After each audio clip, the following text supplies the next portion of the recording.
কাল পরীক্ষা, আর আজ রাতে আপনি টানা 5 ঘন্টা টেবিলে বসে একটা চ্যাপ্টার শেষ করলেন। কিন্তু পরের দিন পরীক্ষার হলে গিয়ে প্রশ্ন দেখার পর মনে হলো, আরে এটা তো কাল রাতেই পড়লাম, কিন্তু এখন কিছুই মনে পড়ছে না কেন? বন্ধুরা, এটা শুধু আপনার সমস্যা নয়, 99% স্টুডেন্টেরই একই অবস্থা। আমরা ভাবি আমাদের মেধা কম বা আমাদের ব্রেন দুর্বল, কিন্তু আসল সত্যিটা কি জানেন? সমস্যা আপনার ব্রেনে নয়, সমস্যা হলো আপনার পড়ার সিস্টেমে। আজকের এই ভিডিওতে আমি আপনাদের সাথে ফাইল থেকে পাওয়া এমন কিছু প্রুভেন এবং সায়েন্টিফিক কৌশল শেয়ার করব, যা আপনার পড়ার স্টাইল পুরোপুরি বদলে দেবে। যারা সবসময় বলে আমার পড়ার সময় নেই বা পড়লে ভুলে যাই, আজকের এই ভিডিওটি তাদের জন্য লাইফ চেঞ্জিং হতে চলেছে। তাই ভিডিওটা একটু স্কিপ না করে শেষ পর্যন্ত দেখুন। সবার আগে বুঝতে হবে আমরা ভুলে যাই কেন। ধরুন আমি আপনাকে জিজ্ঞেস করলাম, গত পরশুদিন দুপুরে আপনি কি দিয়ে ভাত খেয়েছিলেন? আপনার কি মনে আছে? বেশিরভাগ মানুষেরই মনে নেই, কারণ আমাদের মস্তিষ্ক মনে করে ওই তথ্যটা ভবিষ্যতে আর কোনো কাজে লাগবে না, তাই সে ওটা ডিলিট করে দেয়। পড়ার ক্ষেত্রেও ঠিক এটাই ঘটে। আমরা যখন বই রিডিং পড়ি বা হাইলাইটার দিয়ে দাগাই, তখন আমাদের মনে হয়, বাহ, সব তো বুঝে গেছি। একে বিজ্ঞানের ভাষায় বলে ইলিউশন অফ কম্পিটেন্স বা পারদর্শী হওয়ার বিভ্রম। আপনি আসলে শিখছেন না, শুধু তথ্যগুলো চোখের সামনে দিয়ে পার করছেন। তাহলে উপায় কি? চলুন ফাইল দেওয়া মূল 3টি ম্যাজিক ট্রিক্স জেনে নিই। কি প্রথম এবং সবচেয়ে শক্তিশালী কৌশলটি হলো অ্যাক্টিভ রিকল। এর মানে হলো ব্রেনের ভেতরে তথ্য ঢোকানো বন্ধ করে ব্রেন থেকে তথ্য বের করে আনার প্র্যাকটিস করা। উদাহরণ দিয়ে বলি, ধরুন আপনি সাঁতার কাটা নিয়ে 10টা বই পড়লেন। আপনি সাঁতারের সব নিয়ম জানেন, কিন্তু আপনাকে যদি পানিতে ফেলে দেওয়া হয়, আপনি কি সাঁতরাতে পারবেন?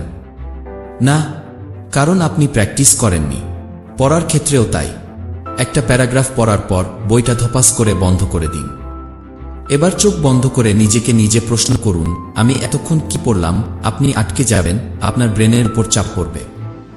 এই যে ব্রেন কষ্ট করে ভেতর থেকে তথ্যটা টেনে বের করার চেষ্টা করছে, ঠিক এই সময়েই আপনার নিউরনের কানেকশন শক্ত হয় এবং পড়াটা আপনার মেমোরিতে সেভ হয়। আজ থেকে শুধু রিডিং পড়বেন না, পড়া শেষে বই বন্ধ করে নিজেকে নিজে পড়াবেন। আয়নার সামনে দাঁড়িয়ে বা রুমের দেয়ালকে স্টুডেন্ট বানিয়ে লেকচার দিন।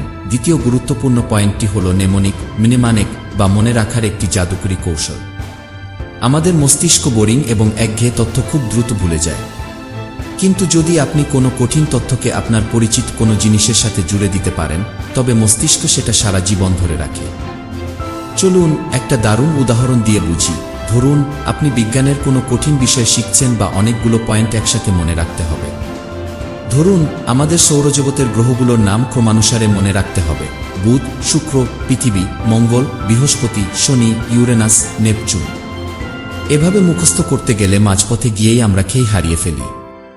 এর বদলে আমরা একটা মজার লাইন মনে রাখতে পারি: বুধ ও শুক্র পৃথিবী মঙ্গলে গিয়ে বৃহস্পতি ও শনিকে ইউরেনাস ও নেপচুনের কথা বলল। দেখলেন তো, এটি কোনো আলাদা মুখস্থ করার বিষয় নয়, জাস্ট একটা ছোট ঘটনার মতো মনে রাখা।